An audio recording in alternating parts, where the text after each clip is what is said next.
हमारे जीवन में हम हजारों डिसीजंस लेते हैं, लेकिन जीवन भर हम कैसा जिएंगे ये केवल और केवल 3 डिसीजनों पर निर्भर करता है। आपकी जिंदगी के 3 डिसीजन, आपने क्या चुना है वो आपकी पूरी जिंदगी बदलते हैं।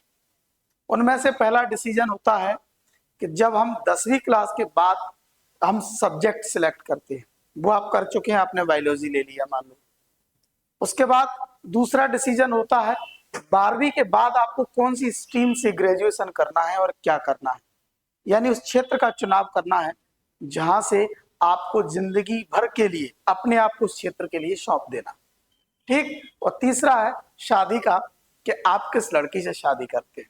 तो बोले सर वो तीसरा तो हम मैनेज कर लेंगे, 2 में दिक्कत थी जिसमें से एक निपटा चुके हैं, एक बचा है। हाँ, 12वीं के बाद क्या करें, ये इतना आसान सवाल नहीं है, लोग जितनी आसानी से इसको समझ लेते हैं। मैं आपको बता दूंगा कि पूरी जिंदगी इसी सवाल के जवाब पर टिकी हुई है। बच्चे बहुत ही ज्यादा भटका हुई स्थिति में रहते हैं। उसके पीछे का कारण ये है कि फैमिली वाले लोगों के प्रेशर में आकर के कभी कभी उनकी महत्वाकांक्षाओं के आधार पर कि मेरा बेटा डॉक्टर बनेगा, वो उनको नीट की तैयारी लगाने में। बच्चे का मन ही नहीं है या बच्चे के अंदर कैपेसिटी नहीं है, वो नीट कर ही नहीं सकता। ठीक। बहुत सारे बच्चे वो जो कर सकते हैं वो नहीं कर रहे, और जो वो नहीं कर सकते उसके पीछे पड़े हुए।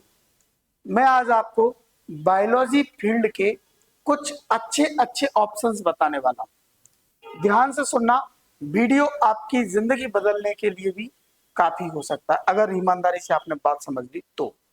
ठीक। कैसी बात है, मैं आपसे 2-4 सवाल पूछूंगा, वो सवाल आप अपने मन में ही खुद उनके आंसर दें, खुद का आकलन देखें कि आप किसके लायक हैं और फिर आपके लिए कौन सी चीज ठीक है। ठीक। चलिए शुरू करते हैं।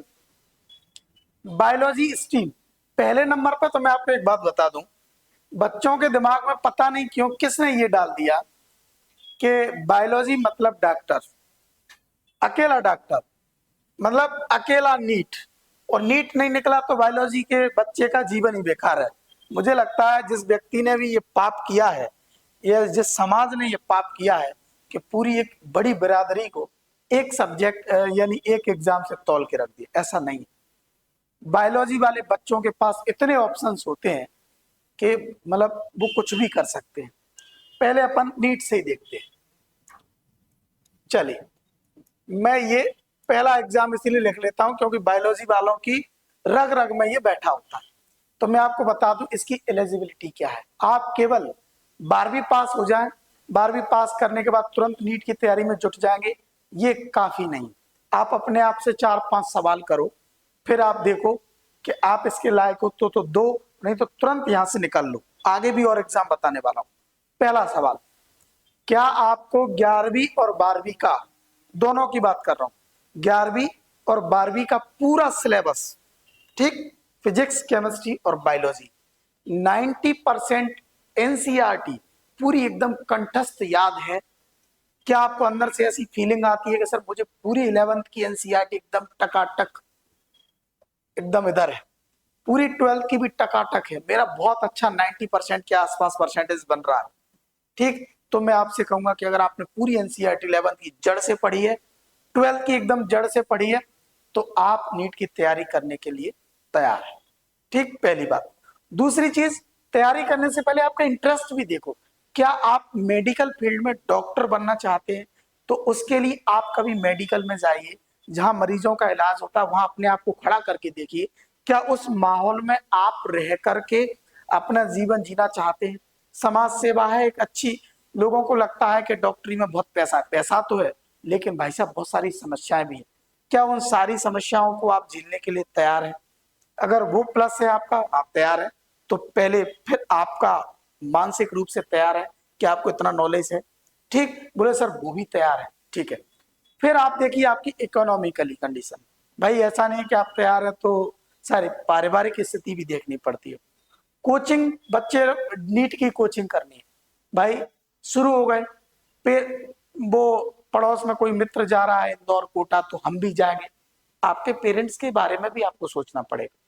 ठीक, उनकी स्थिति है वो 3 लाख 4 लाख रुपए खर्च कर देंगे, आपके मान लो 3 लाख खर्च कर भी दिए तो 3 लाख खर्च करने के बाद में आपके परिवार पर क्या फर्क पड़ेगा, ये भी आपको सोचना पड़ेगा। ठीक, तो इन सब बातों को ध्यान में रखते हुए आपको लगता है कि नहीं सर एकदम 100% श्योर हूं सिलेक्शन हो सकता है, मैं भी कह रहा हूं अगर आपको 90% श्योरिटी है, एनसीईआरटी कंप्लीट फिजिक्स केमिस्ट्री और बायोलॉजी आपको एकदम जड़ से आता है और आपका मन भी है डॉक्टर बनने का, तो निश्चित तौर पर आपको 1 साल का ड्रॉप ले लेना चाहिए। ठीक, लेकिन अगर इनमें से कहीं पर भी गड़बड़ हो कि भाई 90% के आसपास हमें 11th-12th का याद नहीं है, हमारा तो 50-60% के आसपास ही बन रहा है, इतनी हमने पढ़ा है, तो आप समझ लो 1 साल में कोई चमत्कार नहीं करने वाले हो जाके। 6 महीने तो कब गुजर जाएंगे ड्रॉप लेने में आपको पता ही नहीं चलेगा। ठीक, भयंकर भीड़ है और इस भीड़ में जाकर के फिर आपके पिताजी का मम्मी का जो पैसा डूबेगा लगेगा, फिर आप डिप्रेशन में जाएंगे, परेशान होंगे, आपको लगेगा कि यार ये क्या हो गया, फिर आप 1 साल के बाद एक और साल लगाओगे। तो मुझे लगता है कि ड्रॉप के ऊपर ड्रॉप लेना ये बच्चों की सबसे बड़ी गलती है। मैं तो नहीं मानता कि ड्रॉप के ऊपर ड्रॉप लेना चाहिए। एक बार ड्रॉप दो और एक बार ड्रॉप भी तब दो जब आप शुरू की 2 कंडीशनों को फिल करते हो। आपको लगता है कि आपका मेंटल लेवल बहुत अच्छा है, आपको लगता है कि आप कुछ भी याद करते हो आपको याद रह जाता है, आपको लगता है कि एनसीईआरटी एकदम घुटी पड़ी है, 11th-12th आपने लाजवाब तरीके से पढ़ा है, तो आप ड्रॉप दे सकते हो। ठीक, नहीं तो भाई साहब हाथ जोड़ो और यहां से निकल लो। क्यों निकल लो? क्योंकि दुनिया में बहुत अच्छे ऑप्शन है, वहां पर जाकर के बात कर सकते हैं। इसको जैसे ही आप छोड़ोगे तो आपके दिमाग से सीधे सीधे एमबीबीएस निकल जाएगा। क्या निकल जाएगा? सीधे एमबीबीएस पर क्रॉस लग जाएगा। ठीक, अब बोले सर दूसरा बता दो। दूसरा एक एग्जाम होता है CUET, ठीक है, कॉमन यूनिवर्सिटी एंट्रेंस टेस्ट होता है पूरी इंडिया का। बड़ी बड़ी कॉलेजेस रहती हैं जैसे BHU हो गया, दिल्ली यूनिवर्सिटी हो गई, AMU हो गया, इतने बड़े बड़े कॉलेजों से आपको ग्रेजुएशन करने का मौका मिलता है। मैं कहता हूं अगर आप पढ़ाई में थोड़े आपको लगता है कि नीट में नहीं हो रहा तो आप CUT दो, वहां से BHU जाओ, अच्छे शानदार बड़े लेवल की अच्छी ग्रेजुएशन करके आओ, फिर देखो अपने आप को। किसने कहा कि केवल डॉक्टर बनोगे तभी जिंदगी बनेगी? दुनिया आपको सलाम करेगी। मैं कह रहा हूं आप एग्जाम निकाल कर बड़ी जगह से कहीं से डिग्री तो करके देखो एक बार। तो CUT आपके लिए बेस्ट एक ऑप्शन हो सकता है। ठीक, आपको लगता है, लेकिन इसकी भी कंडीशन है, इसके लिए भी मैं आपको बता दूं 2-3 सवाल पूछना। पहला कि क्या आप अपने परिवार से दूर रह करके, क्योंकि ये सेंट्रल एजुकेशन है, ये आपको विदिशा में या भोपाल में आसपास नहीं मिलेगा, इसके लिए आपको बाहर जाना पड़ेगा। तो क्या आपके परिवार वाले बाहर भेजकर आपका खर्च उठा सकते हैं? इतने 3-4 साल की जो 4 साल की डिग्री होगी उसकी जो फीस रहेगी वो सब कुछ उठा सकते हैं। वो अगर कर सकते हैं बढ़िया अच्छे से और आप इस एग्जाम को पास कर सकते हैं तो CUT आपके लिए बेस्ट ऑप्शन है। ठीक, वहां जाइए। आपको लगता है कि सर हम इसके लायक भी नहीं है, हमसे ये एग्जाम भी निकला, तो अब बताओ क्या करें? अगर आप लड़की हैं तो एक PNST का एग्जाम होता है, प्री नर्सिंग सिलेक्शन टेस्ट। ठीक, प्री नर्सिंग यानी इसमें गवर्नमेंट जॉब जैसे ही मान लो गवर्नमेंट मेडिकल कॉलेजों से आपको नर्सिंग करने का ऑप्शन मिलता है। जब आप नर्सिंग करते हैं तो नर्सिंग करते करते आपको कुछ पैसे भी सरकार की तरफ से मिलते हैं ट्रेनिंग के दौरान, और भविष्य में ऐसा माना जाता है कि PNST के थ्रू नर्सिंग करने वाले बच्चियों की सरकारी नौकरी लगभग तय होती है। ठीक, तो लड़कियों के लिए एक लाजवाब ऑप्शन है कि आप नर्सिंग ऑप्शन में भी जा सकते हैं।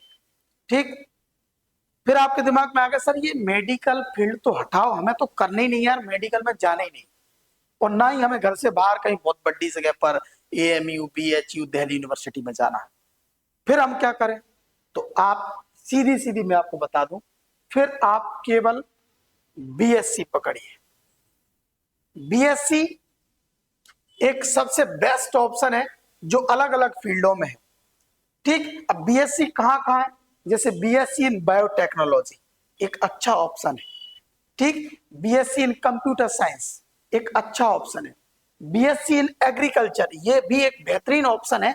क्यों ऑप्शन है? क्योंकि BSc इन एग्रीकल्चर करोगे, PAT का एग्जाम होता है, प्री एग्रीकल्चर टेस्ट, उसको निकाल लो, यहां पहुंच जाओगे। PAT इसको बोलते हैं, PAT आसान टेस्ट होता है। PAT निकाल के एग्रीकल्चर करो, ग्राम सेवक एग्रीकल्चर के जो अधिकारी होते हैं सरकारी, वो भी बनने का आपके पास मौका रहता है। ठीक, आपने कहा कि सर एग्रीकल्चर फील्ड में हमें नहीं करना, हमें तो अपनी ही, तो बायोटेक्नोलॉजी से कर लीजिए। ठीक, अगर आपको लगता है कि sir BSc normally plain BSc कर लेते हैं बायोलॉजी, उसके बाद हाँ कुछ इधर उधर का तामझाम, कोई एग्जाम नहीं देना, नीट नहीं देना आपको, सीयूईटी नहीं देना, पीएनएसटी नहीं देना, पीएटी नहीं देना, आईसीआर नहीं देना, मान लो कोई भी आपको एक एंट्रेंस एग्जाम नहीं देना, तो क्या करेंगे? तो मैं आपको बता दूं, फिर आपके पास बेहतरीन बेहतरीन ऑप्शन बता रहा हूं जिंदगी के बहुत अच्छे वाले। वो एक ऑप्शन ये है बेटा कि आप करिए फिर बीएससी करिए प्लेन। ठीक, और बीएससी के साथ साथ मैं आपको बता देता हूं, बीएससी के साथ साथ बीएससी करते रहिए। बीएससी के साथ साथ कंप्यूटर की कहीं पर भी एक डिप्लोमा होता है, डीसीए पीजीडीसीए कुछ, ठीक है, तो प्लस डीसीए कर लीजिए जिसकी जरूरत पड़ती है। इससे क्या होगा, आपकी कंप्यूटर अच्छा हो जाएगा और कंप्यूटर में टाइपिंग मैपिंग आपकी एकदम लाजवाब शानदार हो जाएगी। ठीक, और जब ये शानदार हो जाएगी तो इसके साथ में आप बीएससी के बाद में आप करिए बीएड। अब इससे करने से क्या होगा, क्योंकि देखो कंप्यूटर अच्छा हो गया तो जिंदगी में कंप्यूटर का जमाना चल रहा है, कंप्यूटर के रिलेटेड ऑपरेटर वगैरह की ढेर सारी वैकेंसीज आती, ठीक, वहां पर भी आप एलिजिबल हो।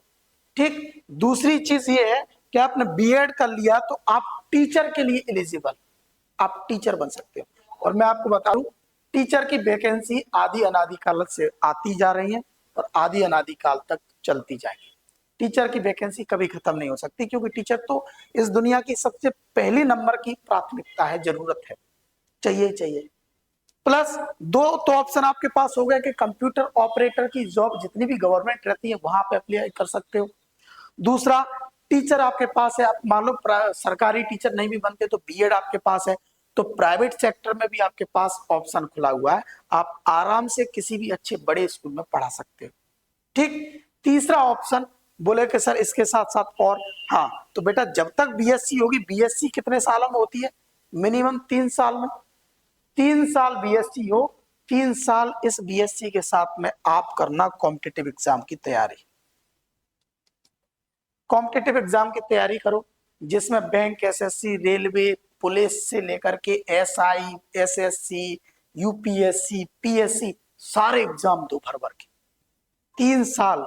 मैं तो ये कहता हूं कि जो बच्चे नीट की तैयारी में 3 साल लगाते हैं, इतना पैसा खर्च कर रहे हैं, अगर उनका मन नहीं है लेकिन पढ़ने में अच्छे हैं, वो अगर पूरी ईमानदारी से बीएससी के साथ 3 साल यहां दे दें तो मैं दावे के साथ कहता हूं कि उनका सिलेक्शन जरूर हो जाएगा कहीं ना कहीं। इतने सारी वैकेंसी, इतने सारे जॉब कहीं पर, ठीक, और आपकी नॉलेज बेकार नहीं जाएगी। तो बायोलॉजी केवल डॉक्टर देगी, बायोलॉजी का बच्चा नीट का एग्जाम देगा और उसका सिलेक्शन नहीं होगा तो किसी मतलब का नहीं है, ऐसा कहने वाले लोग वो हैं जिन्होंने फील्ड को अच्छे से समझा ही नहीं। ठीक है, तो मेरे प्यारे भाई और बहनों, आपसे मेरा हाथ जोड़ के निवेदन है कि नीट जैसे एग्जाम के लिए जाने से पहले, किसी भी एग्जाम कोई भी सिलेक्ट अपनी लाइफ का करने से पहले, घर से बाहर जाने से पहले, पैसा खर्च करने से पहले 10 बार सोचो, अपने आप से बात करो कि आप उसके लायक हो या नहीं हो। ठीक, दुनिया मैं तो कह रहा हूं ये बीएससी के बाद 3 साल तैयारी करो, एक अच्छे अधिकारी बन जाओगे। चलो छोड़ो, तुम तो पटवारी भी बन जाओगे ना, तो भी मैं आपको लिख के देता हूं, आप डॉक्टर से अच्छे हो, गवर्नमेंट टीचर आप बन जाते हो। आज की जो तारीख है, इस तारीख में डॉक्टर से भी अच्छी जॉब है टीचर की। 8वां वेतन लागू होने वाला है, 50-50 हजार से ज्यादा सैलरी शुरू हो रही है, 1-1 लाख तक पहुंचती है। ठीक, फिक्स्ड आपकी जॉब है, कोई टंटा नहीं। ठीक है, बैंकिंग हो गया, रेलवे हो गया, जाने कितनी जॉब है यार, जॉबों के पीछे भागो। और अगर आपको अच्छी तैयारी करनी है तो, नहीं तो बिजनेस करो। किसने बोला कि आपको ये सब चीजें कि भाई नीट नहीं होगा तो जिंदगी में कुछ नहीं हो रहा, करना पड़ेगा ना। तो समझ में आ गया, पहले नंबर पे नीट सबका है, हमारा भी, हम भी चाहते हैं कि भाई आप नीट निकालो, लेकिन वहां अगर थोड़े बहुत भी ऊपर नीचे दिख रहा है तो क्रॉस करो, आगे बढ़ो। दूसरे नंबर पे सीयूईटी, उसके थ्रू बाहर की कॉलेजों में जाओ, वहां से डिग्री करके आओ, कुछ अच्छा तगड़ा बड़ा सीख के आओगे, अच्छा बड़ा आदमी बनोगे पक्का। ठीक। फिर आता है आपका पीएटी एग्रीकल्चर से आप बीएससी कर लो। फिर आता है पीएनएसटी नर्सिंग कर लो। समझ गए? इतने सारे ऑप्शन है, इनको भी नहीं करना है तो नॉर्मल बीएससी करो, बीएससी के साथ बीएड करो, कंप्यूटर का एक डिप्लोमा करो और 3 साल की तैयारी करो। ये है शॉर्ट फॉर्म मेरा बायोलॉजी वाले बच्चों के लिए पूरा फुल प्लान। इस प्लान के साथ अगर आप जाते हैं, अपने आप को जज करते हैं कि आप इनमें से कौन सी जगह सेट बैठ रहे हैं, तो आप मुझे कमेंट करके बताओ, मैं आपको गाइड भी कर सकता हूं कि कौन सी चीज कहां से कैसे हो सकती है। ठीक है, लगातार आपके लिए ऐसी बेहतरीन बेहतरीन वीडियो आती रहेंगी। ठीक है, मेरा काम है मैं आप लोगों के काम आऊं। कोशिश मेरी हमेशा से यही रहती है कि आप लोगों के काम आते रहे लगातार। कभी कभार हो सकता है कि कुछ चीजें हम आपकी उम्मीदों पर पूरी तरह से खरे नहीं उतर पाते, आप कुछ सवाल पूछते हैं, मैसेज करते हैं, जवाब नहीं दे सकते, तो बेटा बहुत सारे काम रहते हैं। हमारी अपनी जिम्मेदारी है, हमारी अपनी समस्या है, वो भी हमें देखनी है, लेकिन फिर भी हम लगातार आपके लिए बने हुए। ठीक, 12वीं के बाद कुछ भी नया करने से पहले एक बार जरूर अच्छे से सोचें। इस वीडियो को देखने के बाद भी अगर कुछ आपको समझ में नहीं आता है, कोई दिक्कत आती है, तो प्रॉपर कमेंट कीजिए, बताओ कि आपकी क्या समस्या है, मैं उस समस्या पर भी बात अलग से कर सकता हूं। खुश रहें, मस्त रहें और अपने दोस्तों के साथ इस वीडियो को शेयर करें। Thank you.